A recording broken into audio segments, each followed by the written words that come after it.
With your patient's skin already cleaned, you're going to press the ready button and you're going to begin. I like to begin at the top of the head and the forehead. You make your first pass. I like to perform one pass. If you want a more ablative treatment and the physician says it's okay, then you can perform a second pass. That would not be the protocol for the study. The protocol for the study is one pass.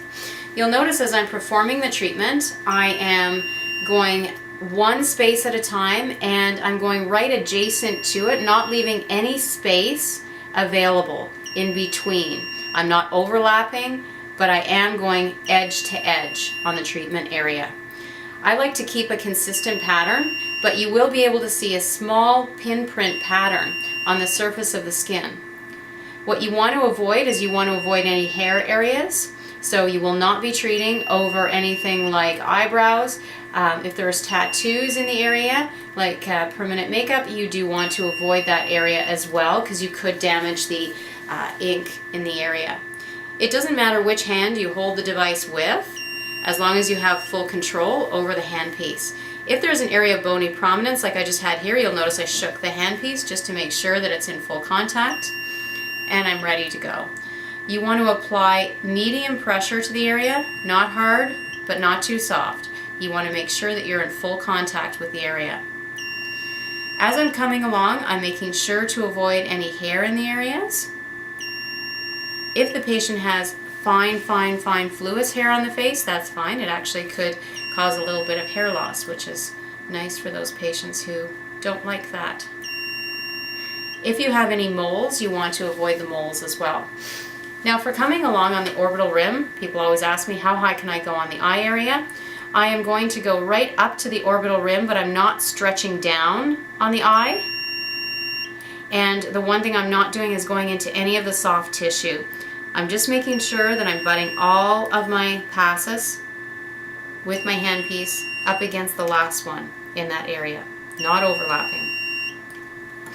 Now for doing the nose, what you can do is I like to hold my hand against the side of the nose. I like to ask my patient to breathe out of her mouth so she continues breathing. It's a good thing to have our patients breathe, and press to deliver the energy. To go up to the front of the nose or the top of the nose, you're going to do the same thing. You'll notice I'm jiggling a little bit and have her breathe out of her mouth, and you can go ahead and fire. And you've performed the treatment over the nose. To perform it over the lip area, as I'm coming down in the face, I'm going to be coming down the area, going down to the nasolabial fold. Now to do the upper lip, I'm going to either jiggy my gun a little bit like that, just to make sure I have some nice contact with the area. If the patient has enough space between her nose and her upper lip.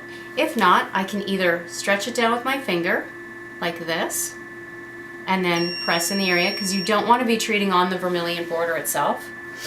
Or you can ask your patient to tuck her upper lip in, and then you can come in and do your passes here. This is a more sensitive area, so you'll want to let your patient know that as you're performing the treatment. And you've performed the upper lip area. I'm going to continue on with the rest of the face, performing my pass. It should take you approximately 20 minutes to perform a full face, sometimes a little bit less, depending on how quickly you're moving.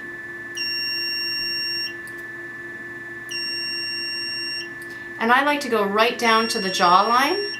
Some people say, where do you end? I end right at the jawline. Right here. And I can see exactly where I left off last on the cheek area. Nice even pressure as I'm going along. Holding the button down for the entire pulse. You'll notice the light on the handpiece does light up and tells me when it's complete, but the sound also tells me when the pulse is complete.